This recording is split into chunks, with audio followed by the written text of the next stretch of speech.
स्वागत है आपका पॉजिटिव इनबॉक्स हिंदी चैनल पर। इस चैनल पर आपको नई नई और दिलचस्प कहानियाँ मिलती हैं। अगर आप पहली बार इस चैनल पर आए हैं तो चैनल को सब्सक्राइब कर लीजिए और वीडियो अच्छी लगे तो कमेंट और लाइक करना बिल्कुल मत भूलिएगा। बहुत ही पुराने समय की बात है। लक्ष्मीपुर नाम के एक नगर में एक लाखा सेठ रहता था। वह अपने परिवार के साथ रहता था। सेठ बहुत ही धनवान व्यक्ति था। उसके घर में किसी चीज की कोई कमी नहीं थी। उसका लाखों का कारोबार था। सेठ के परिवार के लोग बहुत ही सदाचारी थे। परिवार में जितने भी लोग थे वे सभी धर्मात्मा प्रवृत्ति के थे। उसी परिवार में एक कन्या ने जन्म लिया जिसका नाम था माया। माया बहुत ही बुद्धिमान और संस्कारी लड़की थी। वो भगवान की भक्ति भाव में बहुत ही ज्यादा लगाव रखती थी। वो गरीब लोगों की समय समय पर मदद करती। बड़े लोगों की सेवा करना वह अपना पहला कर्तव्य समझती थी।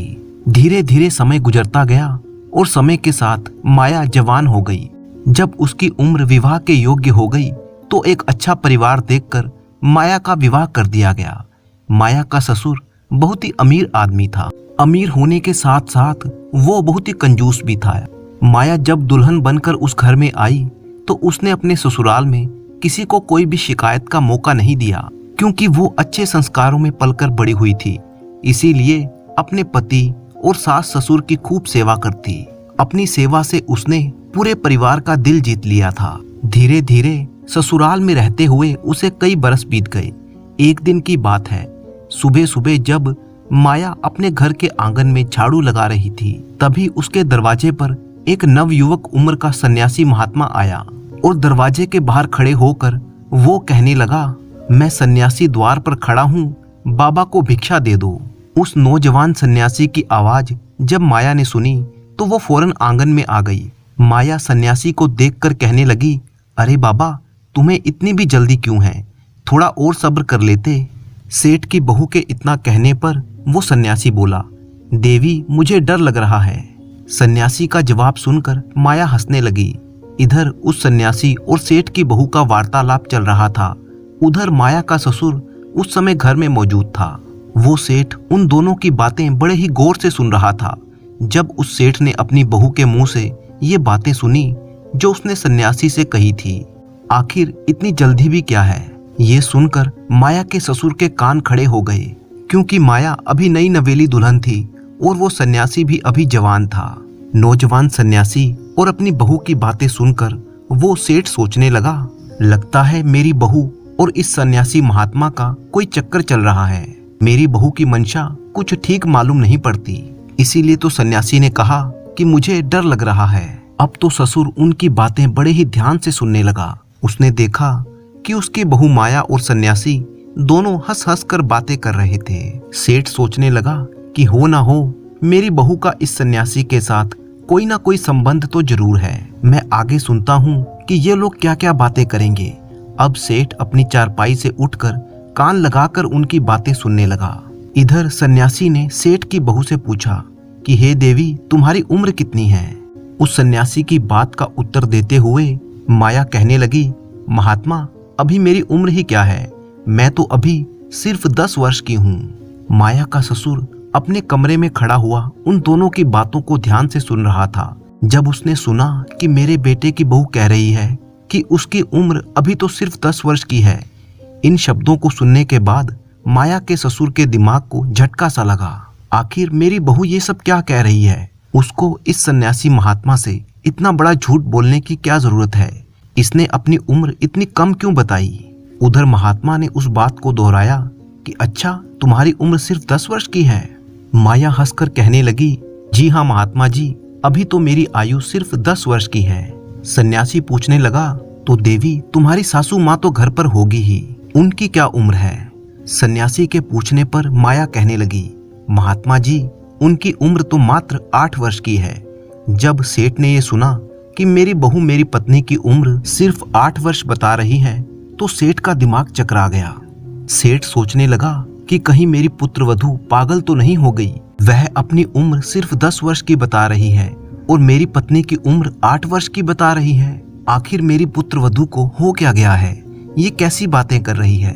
देखता हूँ कि आगे इनमें और क्या बातें होती हैं। ये बात तो पक्की है कि मेरी बहू मेरे बेटे की आंखों में धूल झोंक रही है।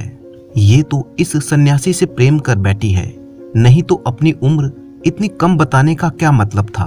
दूसरा विचार सेठ के मन में ये आया कि मैं अभी अपनी बहू से जाकर सब कुछ पूछूं, लेकिन सोचने लगा कि अभी इतनी जल्दी बीच में बोलना ठीक नहीं रहेगा।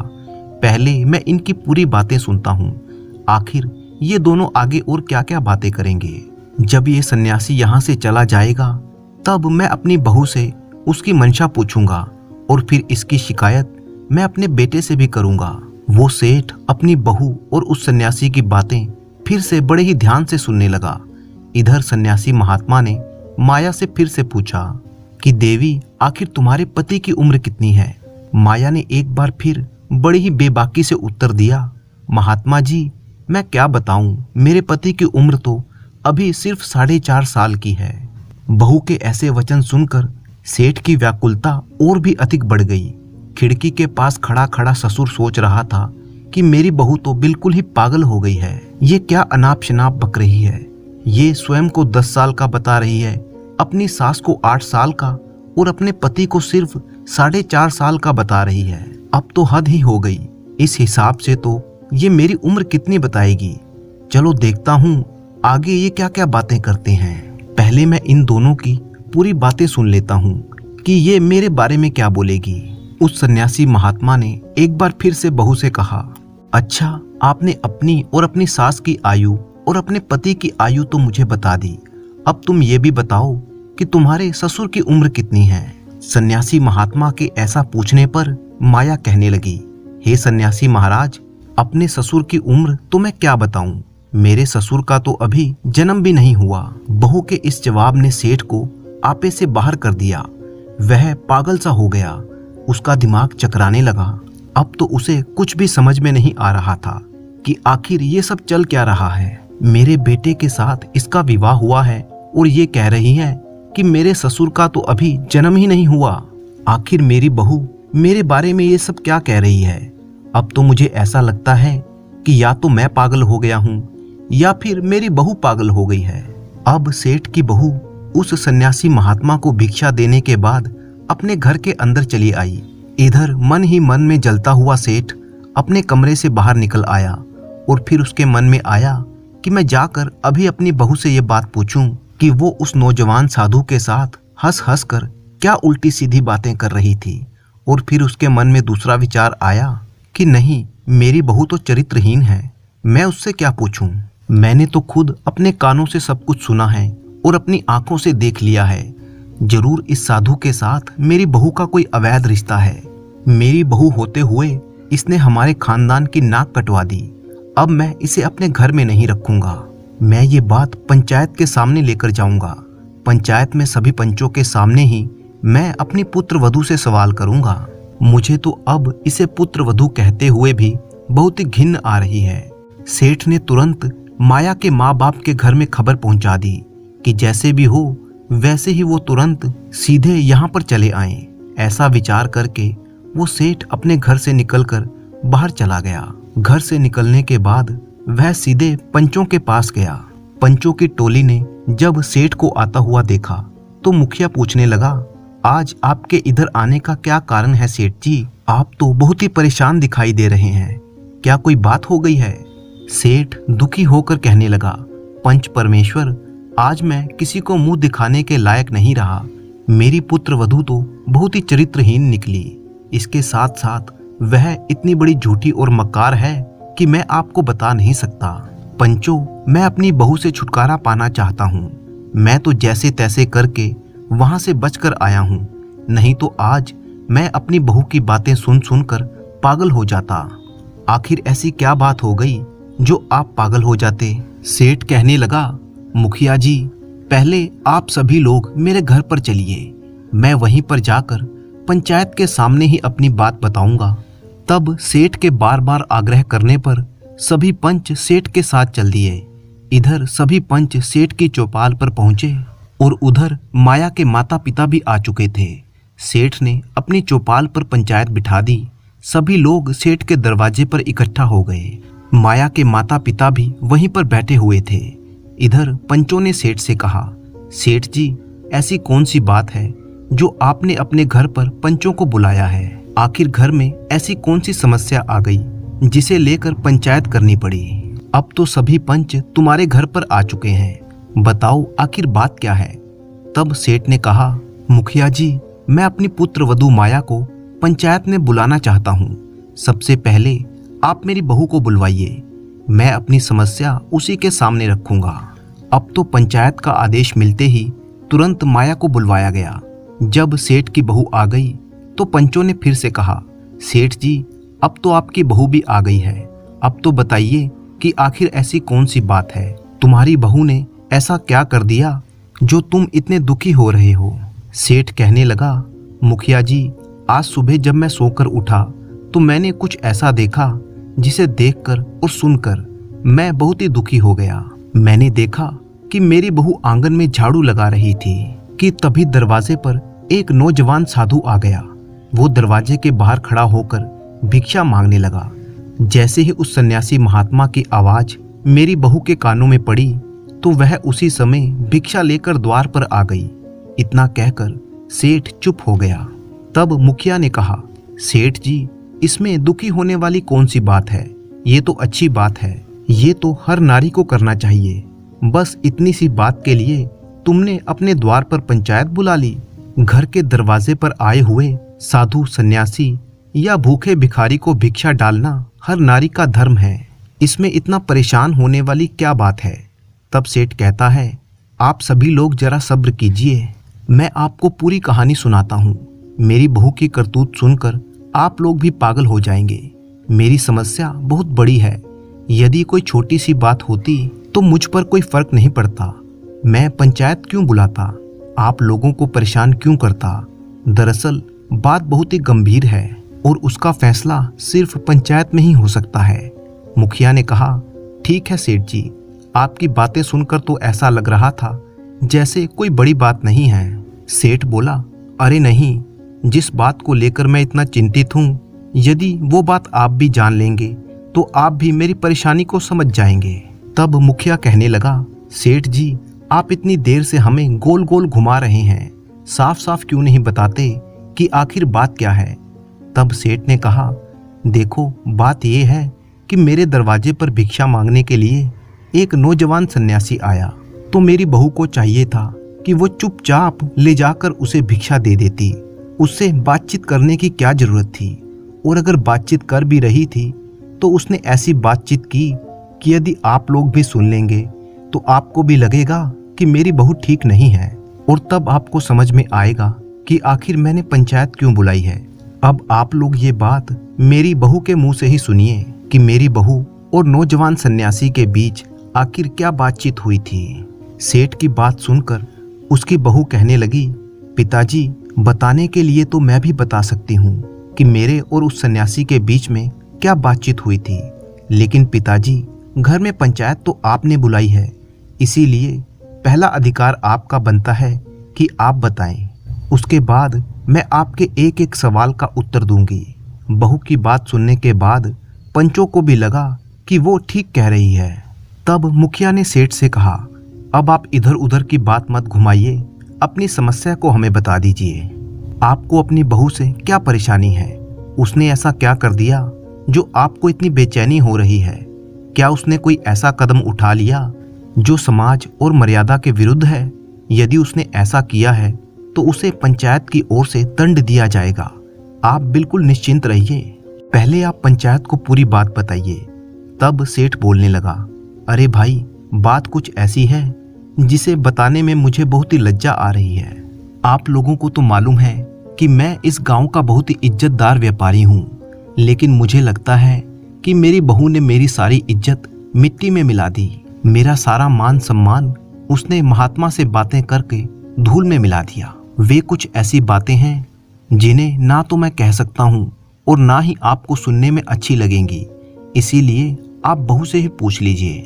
तब मुखिया ने बहू से कहा, बहू, अब तुम ही बता दो, आखिर सन्यासी और तुम्हारे बीच ऐसी क्या बातें हुई थी? माया कहने लगी, ठीक है पिताजी, यदि आपको बताने में शर्म आती है तो मैं ही बता देती हूँ कि मेरी और महात्मा के बीच में क्या बातचीत हुई थी, लेकिन पिताजी, शुरुआत तो आपको ही करनी पड़ेगी। पहली बात आप कहेंगे और फिर मैं उसका उत्तर दूंगी। यदि मैं गलत हुई तो पंचायत मुझे जो भी सजा सुनाएगी मुझे मंजूर होगी। तब सेठ कहता है, सब लोग ध्यान से सुनो। मेरे दरवाजे पर एक सन्यासी महात्मा भिक्षा मांगने के लिए आया। और फिर सेठ अपनी बहू की तरफ देखते हुए कहने लगा, जब वह सन्यासी आया तो तुमने उससे क्या कहा था? सन्यासी, अभी इतनी जल्दी किस बात की है? बताओ, तुमने ये कहा था या नहीं? सारी पंचायत जानना चाहती है कि तुमने क्या कहा था। तुमने उस महात्मा को ऐसा क्यों कहा? ससुर के वचन सुनकर बहू कहने लगी, हाँ पिताजी, मैंने ये बात उस महात्मा से कही थी। सेठ बोला, फिर तुम्हारे पूछने पर उसने क्या उत्तर दिया था? ससुर जी, उस सन्यासी महात्मा ने मुझे कहा था कि मुझे बहुत ही डर लग रहा था। सेठ कहने लगा, तो बहू, अब तुम ही पूरी पंचायत के सामने ये बात बताओ, इन सब बातों का क्या मतलब था? ऐसी बात सुनकर भला किसका दिमाग नहीं घूमेगा? मैं तो तभी समझ गया था कि तुम चरित्रहीन हो, इसीलिए अब मैं तुम्हें अपने घर में नहीं रखूंगा। बहू ने जवाब दिया, ससुर जी, अगर मेरी बात गलत निकली तो मैं सबके सामने कहती हूँ कि मैं खुद ही आपका घर छोड़कर चली जाऊंगी। पहले आप मेरी पूरी बात को सुन लें। पिताजी, मैंने उस नौजवान सन्यासी से इसलिए ये बात कही थी कि उसने छोटी सी उम्र में ही सन्यास धारण कर लिया। जो उम्र खेलने कूदने हंसने खेलने की होती है, उस उम्र में वह वैराग्य धारण करके सन्यासी बन गया। वही बात मैंने उससे पूछी थी कि तुम्हारी तो अभी बहुत ही उम्र पड़ी है। लोग जब बूढ़े हो जाते हैं तब भगवान का भजन करते हैं, लेकिन तुम तो अभी से भगवा धारण करके घूम रहे हो। इसीलिए मैंने उससे कहा था कि अभी इतनी भी क्या जल्दी है जो तुम महात्मा बन गए, अभी तो तुम्हारी बहुत लंबी उम्र पड़ी है। मेरी बात का जवाब उसने ये कहकर दिया था कि मुझे डर लग रहा था। सन्यासी की इस बात का मतलब ये था कि मौत का कोई भरोसा नहीं है कि वह कब आ जाए। लोग बुढ़ापे में भजन करने लगते हैं, लेकिन यहाँ तो एक पल का भी पता नहीं कि मौत कब आकर दबा ले। मरने से पहले मनुष्य को अपने कल्याण के लिए जितना हो सके भगवान का भजन और सत्कर्म कर सके, वही उसके साथ जाएंगे। एक छोटे से बच्चे को भी आप बच्चा ना समझें, क्योंकि मौत जब आती है तो ना तो वह बूढ़ा, ना जवान और ना ही किसी बालक को देखती है। वह तो बस उस व्यक्ति को उठाकर ले जाती है, चाहे वो कोई बालक हो या जवान। इसीलिए भगवान का भजन और सत्कर्म बचपन से ही शुरू कर देने चाहिए। बुढ़ापा आखिर किसने देखा है? क्या पता बुढ़ापे तक हम पहुंच पाएं या नहीं। यही बात उस सन्यासी ने कही थी कि मैं मौत से डर गया था, इसीलिए इतनी कम उम्र में मैंने सन्यास धारण कर लिया। पता नहीं मेरी जिंदगी का अंत कब हो जाए, ना जाने कब मेरी सांसें थम जाए। मैंने जवानी में ही बहुत सारे लोगों को मरते हुए देखा है। इसी डर की वजह से मैंने जवानी में ही सन्यास धारण कर लिया। तभी तो उस सन्यासी महात्मा ने मेरे पूछने पर कहा था कि मुझे बहुत भारी डर लग रहा था। अब आप ही बताइए ससुर जी कि क्या उस सन्यासी ने कुछ गलत कहा था? बहू की बातें सुनकर अब तो सारी पंचायत के लोग बहू की बुद्धि की प्रशंसा करने लगे। अब ससुर को भी समझ में आ गया था कि उसकी बहू की बातों का बहुत ही साफ सुथरा मतलब था और मैं बेकार में ही अपनी बहू पर संदेह कर रहा था। फिर बहू कहने लगी, पिताजी, अभी मेरी बातें पूरी नहीं हुई, मैं आगे की बातों का मतलब भी आपको बताती हूँ। उसके बाद सन्यासी महात्मा ने मुझसे पूछा था कि मेरी उम्र क्या है। तब मैंने उस सन्यासी महात्मा को कहा था कि अभी तो मेरी उम्र सिर्फ 10 साल की है। मैंने यही कहा था ना पिताजी? सेठ ने तुरंत जवाब दिया, हाँ, तुमने यही कहा था। तुमने अपनी आयु उस सन्यासी को 10 वर्ष की क्यों बताई, जबकि तुम्हारी आयु तो 30 वर्ष की हो चुकी है। सन्यासी से तुमने झूठ क्यों बोला? ये झूठ बोलने के पीछे आखिर क्या कारण था? बहू कहने लगी, पिताजी, थोड़ा सब्र कीजिए, मैं ये भी आपको बताऊंगी कि मैंने ऐसा क्यों कहा था कि मेरी आयु अभी सिर्फ 10 वर्ष की है। पिताजी, वैसे तो मेरी आयु 30 वर्ष की हो चुकी है, लेकिन इस आयु को मैं अपनी आयु नहीं मानती। मैं तो अपनी आयु सिर्फ 10 वर्ष की ही मानती हूँ, क्योंकि आज से 10 साल पहले ही मैंने एक संत को अपना गुरु मानकर ईश्वर की भक्ति शुरू की थी। 10 वर्ष पहले ही मुझे भगवान की भक्ति का ज्ञान हुआ था। उनकी कथा कीर्तन में मेरा मन लगने लगा था। जब से मैं भगवान से जुड़ी हूँ, उन्हें पहचान गई हूँ। जितना समय मेरा भगवान की भक्ति में बीता है, उतनी ही उम्र मेरी सार्थक है। बाकी जीवन तो मेरा व्यर्थ चला गया। संसार में मनुष्य चाहे जितना भी जी ले, लेकिन उतनी ही आयु उसकी सफल मानी जाएगी जितना समय उसने भगवान का भजन और सत्कर्म करने में बिताया है। बाकी की उम्र तो उसने पशुओं की तरह बिता दी। वो तो सिर्फ खाया पिया और सोया है। ये सब काम तो पशु भी करते हैं। इस आयु को मैं व्यर्थ समझती हूँ। मैं पिछले 10 वर्षों से ईश्वर की भक्ति से जुड़ी हूँ। इसीलिए मैंने उस सन्यासी को अपनी आयु सिर्फ 10 वर्ष बताई थी। अब आप ही बताइए, मैंने उससे क्या गलत कहा? बहू का जवाब सुनकर सेठ निरुत्तर हो गया। उसे तो कोई जवाब सूझ नहीं रहा था। पंचायत के लोग माया का जवाब सुनकर वाह वाह करने लगे। धन्य हो पुत्री, वाकई में तुम बहुत ही समझदार हो। तब सेठ कहने लगा, बहू तुमने तो अपनी आयु 10 वर्ष बताई, ये बात तो मेरी समझ में आ गई, लेकिन तुमने अपनी सास की उम्र 8 वर्ष क्यों बताई और अपने पति की उम्र सिर्फ 4.5 वर्ष क्यों बताई, जबकि तुम्हारी सास की उम्र अब 60 के ऊपर हो चुकी है? इसका मतलब भी मुझे जरूर समझाओ।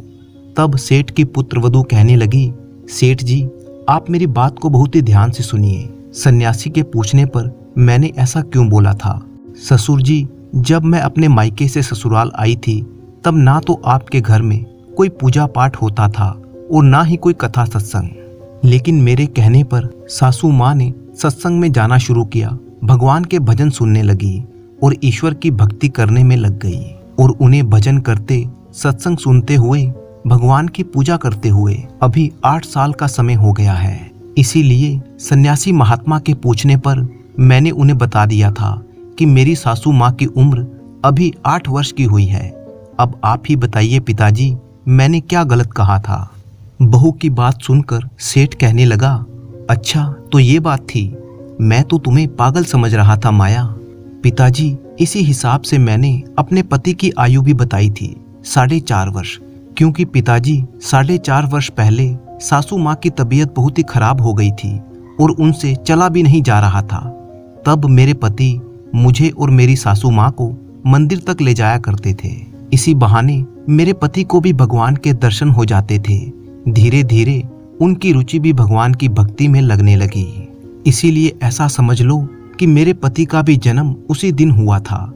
इसीलिए मैंने सन्यासी महात्मा के पूछने पर अपने पति की उम्र सिर्फ 4.5 वर्ष बताई थी। और पिताजी, अंत में आपकी बात, मैंने आपके बारे में ये कहा था कि अभी मेरे ससुर का जन्म नहीं हुआ, क्योंकि पिताजी जिस दिन से मैं ससुराल में आई हूँ तब से मैं देख रही हूँ, ना तो आप कभी भगवान के मंदिर में गए, ना कभी आप पूजा पाठ करते हैं, ना कभी आपने किसी साधु सन्यासी का सत्कार किया, यहाँ तक कि आपने कभी अपने हाथों से कोई दान भी नहीं दिया, कोई पुण्य का कार्य नहीं किया।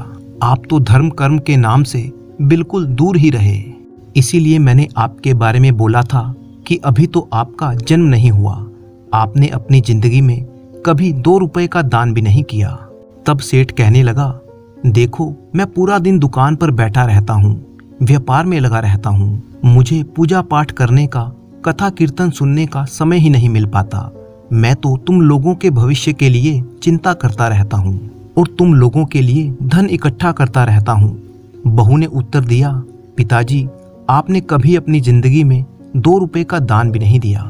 जब भी कभी कोई धार्मिक कार्य होता है, कोई भगवान की चर्चा होती है या भगवान की कथा होती है, आप कभी उसमें नहीं गए। यहाँ तक कि कभी घर में बैठकर भी आपने ईश्वर का ध्यान नहीं किया। आपने अपने जीवन में कोई भी तीर्थ यात्रा नहीं की। जब आपने अपने जीवन में कोई धर्म कर्म का कार्य ही नहीं किया, तो मेरी दृष्टि से यही समझो कि आप अभी तक पैदा नहीं हुए। इसीलिए उन सन्यासी महात्मा ने जब आपकी उम्र पूछी तो मैंने उनसे कह दिया कि आप तो अभी पैदा ही नहीं हुए। अपनी पुत्र वधू के मुंह से ऐसी बातें सुनकर सेठ बहुत ही शर्मिंदा हुआ। उसने पूरी पंचायत के सामने अपने दोनों कान पकड़कर अपनी बहू से क्षमा मांगी और अपनी बहू से कहने लगा, बेटी मैं तुम्हारे बारे में गलत सोच रहा था, मुझे क्षमा कर दो। तुम्हारी बातें सुनकर तो मुझे ऐसा लग रहा है कि मुझे तुम पर गर्व होना चाहिए कि तुम सचमुच बहुत ही बुद्धिमान हो। इसके बाद सभी पंचों से हाथ जोड़कर सेठ ने माफ़ी मांगी और अपनी पुत्रवधू को लेकर घर के अंदर चला गया। घर जाने के बाद सेठ ने अपनी पुत्रवधू से कहा, बेटी, तुमने सचमुच आज मेरी आंखें खोल दी।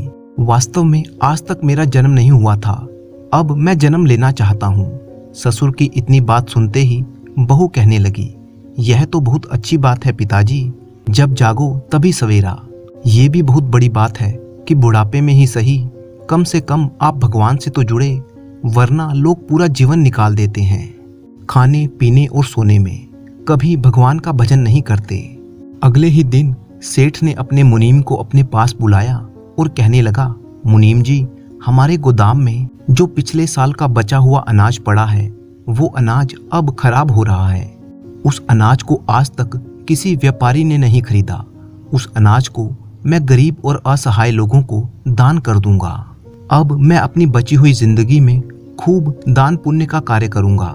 इस प्रकार सेठ के मुनीम ने पिछले साल का वो अनाज बोरियों में भरवाकर सेठ के दरवाजे पर रख दिया। वो अनाज बारिश में भीगने के कारण खराब हो रहा था। सेठ ने सोचा कि इस बेकार अनाज को मैं गरीबों में दान कर दूंगा।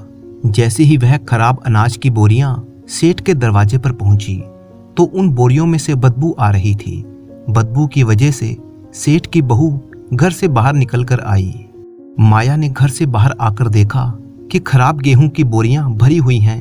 इस पर माया ने अपने ससुर से पूछा कि पिताजी, ये अनाज की बोरियां आपने यहाँ पर किस लिए मंगवाई हैं? तब सेठ ने कहा कि तुमने कल जो कहा था कि मैंने अब तक जन्म नहीं लिया, इसीलिए कल से मैं दान पुण्य के कार्य करूंगा, और मुनीम से कहकर मैंने अपने गोदाम से ये गेहूं की बोरियां मंगवा ली हैं।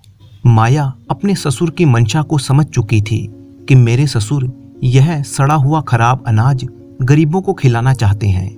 माया बहुत ही समझदार थी और मन ही मन में सोचने लगी, मेरे ससुर जी सुधरे तो हैं लेकिन पूरी तरह से नहीं। अब तो मुझे ही कुछ ऐसा करना चाहिए कि उन्हें अपनी गलती का ज्ञान हो जाए। काफी सोच विचार करने के बाद माया ने उस सड़े हुए गेहूं में से कुछ गेहूं निकाला और उसका आटा बना लिया। फिर उस आटे की रोटियां बनाई।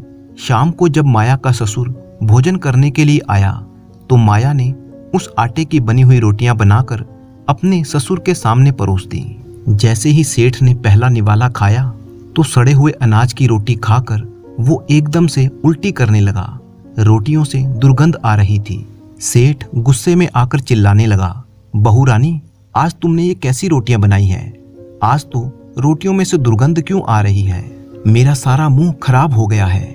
माया ने वहीं रसोई में से पूछा, क्या बात है पिताजी? तो सेठ कहने लगा, बहू रानी, ये तुमने आज कैसी रोटियां बनाई हैं? इस रोटी को खाते ही मुझे उल्टी आने लगी। आज तुमने कैसा भोजन बनाया है? ससुर की बात सुनकर माया रसोई से बाहर आई और कहने लगी, ससुर जी, मैंने तो ठीक वैसी ही रोटियां बनाई हैं जैसी मैं रोज बनाती हूँ। सेठ ने कहा, नहीं नहीं बहू, जैसी रोटियां तुम रोज बनाती हो आज वैसी रोटियां नहीं हैं। आज तो इस भोजन में से बहुत ही दुर्गंध आ रही है। कहीं कोई जीव जंतु या कीड़ा मकोड़ा तो इस भोजन में नहीं गिर गया? माया कहने लगी, नहीं ससुर जी, मैंने तो अभी अभी अनाज पीसकर इसकी रोटियां बनाई हैं। सेठ बोला, तुमने कौन से गेहूं की रोटियां बनाई हैं? पिताजी, वही गेहूं जो आप गोदाम से लेकर आए हैं, जो घर के बाहर रखा हुआ है। उन्हीं बोरियों में से मैंने कुछ गेहूं निकाला और उसका आटा बना लिया। सेठ को जैसे ही पता चला कि सड़े हुए गेहूं से रोटियां बनी हैं तो वह अपनी बहू पर चिल्लाने लगा, बहू, तुमने उस सड़े हुए अनाज की रोटियां क्यों बनाई? वो अनाज तो मैंने गरीबों में दान करने के लिए रखा है। अपने खाने के लिए तो मैंने साफ सुथरा अनाज अलग से रखा हुआ था। अपने ससुर की बात सुनकर बहू कहने लगी, पिताजी, मुझे मालूम था कि वो अनाज सड़ा हुआ है, इसीलिए तो मैंने सोचा कि मैं अभी से ऐसा सड़ा हुआ खाना खाने की आपकी आदत बना दूं। ससुर ने पूछा, बहू कैसी बात करती हो? कैसी आदत? ससुर जी, मैंने सुना है और हमारे शास्त्रों में भी लिखा है कि जैसा हम इस जन्म में किसी को दान देते हैं, ठीक वैसा ही अगले जन्म में हमें भी मिलता है। इसीलिए ससुर जी, मैंने आज सोचा कि इस जन्म में यदि आप गरीब लोगों को सड़ा गला अनाज दान में देंगे तो अगले जन्म में हमारे लिए भी सड़ा गला अनाज ही खाने को मिलेगा। इसीलिए मैंने उस सड़े हुए अनाज की रोटियां बनाई। यदि हम अभी से ही ऐसी रोटियां खाना सीख जाएंगे तभी तो ऐसी रोटियां खाने की हमारी आदत बन जाएगी, क्योंकि अगले जन्म में भी हमें ऐसा ही अनाज मिलेगा। परमात्मा हमें हमेशा वही लौटाता है जो हमने दिया है। ससुर कहने लगा, बहू, आज मुझे तुम्हारी बातों का मतलब ठीक समझ में आ गया है। मैं आज ही इन सड़ी हुई अनाज की बोरियों को नगर के बाहर कूड़ेदान में फेंकवा दूंगा और हमारे गोदाम में जो अच्छा अनाज पड़ा है वही मैं दान करूंगा। उसी समय सेठ ने अपने मुनीम को बुलाया और उससे कहने लगा कि ये सड़े हुए अनाज की बोरियां तुम नगर से बाहर फेंकवा दो और हमारे गोदाम में जो साफ सुथरा और अच्छा अनाज रखा है वो बोरियों में भरकर मेरे घर के बाहर रखवा दो। मैं उसे गरीबों में दान करूंगा। मुनीम कहने लगा, सेठ जी, आपको क्या हो गया है? सेठ ने कहा, मेरी बहू ने मेरी आंखें खोल दी हैं। जैसा दान हम इस जन्म में करते हैं अगले जन्म में हमें उसी का फल मिलता है। अगले दिन सेठ के दरवाजे पर साफ सुथरे अनाज की बोरियां आकर रख दी गईं। सेठ ने वो अनाज सभी गरीब और जरूरतमंद लोगों में दान कर दिया। अब तो नगर के सभी गरीब और बेसहारा लोग सेठ की वाहवाह करने लगे और उसे दिल से आशीर्वाद देने लगे। ये देखकर माया ने अपनी सास से कहा, माँ जी, आप पड़ोस की औरतों को बुलाकर लाइए। तब सास ने पूछा, बहू, आखिर ऐसी क्या बात है जो मैं पड़ोस की औरतों को बुलाकर लाऊं? तुम उनका क्या करोगी? तब माया समझाते हुए कहने लगी कि माता जी, आप पहले उन्हें बुलाकर लाइए, तभी मैं आपको बताऊंगी। बहू की बात मानकर सास पड़ोस की औरतों को बुलाने चली गई। जब पड़ोस की सभी औरतें आ गई तो सभी औरतें आंगन में बैठकर ढोल लेकर बजाने लगी। तब पड़ोस की औरतों ने भी पूछा कि बहू रानी, आखिर क्या बात है? बहू कहने लगी, आप सभी को मिलकर बधाइयां गानी हैं, क्योंकि आज मेरे ससुर का जन्म हुआ है। इधर घर से बाहर सेठ गरीबों में अनाज बांटकर दान पुण्य कर रहा था और घर के अंदर औरतें ससुर के पैदा होने के गीत गा रही थीं, क्योंकि आज माया का ससुर भगवान के बताए हुए मार्ग पर चलने लगा था। मनुष्य का जन्म तभी सफल माना जाता है जब वो परमात्मा के बताए हुए मार्ग पर चलता है। धर्म के बिना मनुष्य पशु के समान होता है। पहले समय की बात है, फारस नाम के एक देश में एक बादशाह राज करता था। एक बार एक काजी उस बादशाह के पास गया। बादशाह उस काजी का बहुत ही सम्मान करता था, क्योंकि काजी को धार्मिक बातों का जानकार माना जाता था। बादशाह काजी के ज्ञान की परीक्षा लेना चाहता था। यद्यपि बादशाह स्वयं तो विद्वान नहीं था, परंतु काजी से पूछने के लिए उसके पास कुछ सवाल थे। बादशाह उन सवालों का जवाब पाने के लिए बड़ा ही उत्सुक था। जब काजी बादशाह के सामने उपस्थित हुआ तो बादशाह ने उससे 3 प्रश्न पूछे। पहला प्रश्न था कि ईश्वर कहाँ पर बैठता है। दूसरा प्रश्न, ईश्वर अपना मुंह किस दिशा में रखता है। और तीसरा प्रश्न था कि वह क्या करता है। बादशाह ने काजी से कहा, यदि आप मेरे प्रश्नों का उत्तर ठीक ठीक दे दोगे तो मैं आपका ओहदा और भी ऊंचा कर दूंगा।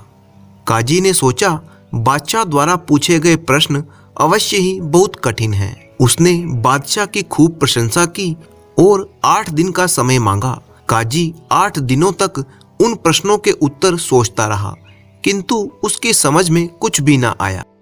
तब समय बढ़ाने के लिए उसने बीमारी का बहाना बना लिया और बादशाह के पास संदेश भिजवा दिया कि जैसे ही उसकी तबीयत सुधर जाएगी वह उन प्रश्नों के उत्तर दे देगा। काजी रोज परेशान रहने लगा। उसके यहाँ पर एक नौकर था। नौकर से अपने मालिक की परेशानी देखी नहीं गई। आखिर एक दिन नौकर ने पूछ ही लिया, हजूर, आपकी परेशानी का क्या कारण है? काजी ने पहले तो उसे टालना चाहा, किंतु नौकर जब उसकी परेशानी का कारण जानने की बहुत ही जिद करने लगा, तब काजी ने उसको अपनी परेशानी बता दी। असली बात जानकर नौकर ने कहा, हजूर, आप बिल्कुल भी परेशान ना हो। आपकी जगह मैं बादशाह के पास जाऊंगा और उनके प्रश्नों के उत्तर दे दूंगा। काजी ने हैरान होकर कहा, लेकिन तुम तो ईश्वर के बारे में कुछ भी नहीं जानते हो। तब नौकर ने कहा, मैंने कहा ना, आप बिल्कुल भी चिंता ना करें। मैं बहुत से संतों और फकीरों के पास बैठता रहता हूँ, उनके उपदेशों को बड़े ही ध्यान से सुनता रहता हूँ। मैं अवश्य ही बादशाह को संतुष्ट कर दूंगा। बड़ी हिचकिचाहट के बाद आखिर काजी ने उसे इजाजत दे दी। नौकर निर्भीक भाव से बादशाह के पास जा पहुंचा। उसने पहले तो अपना परिचय दिया और फिर काजी के वहां पर ना पहुंचने का कारण बताया।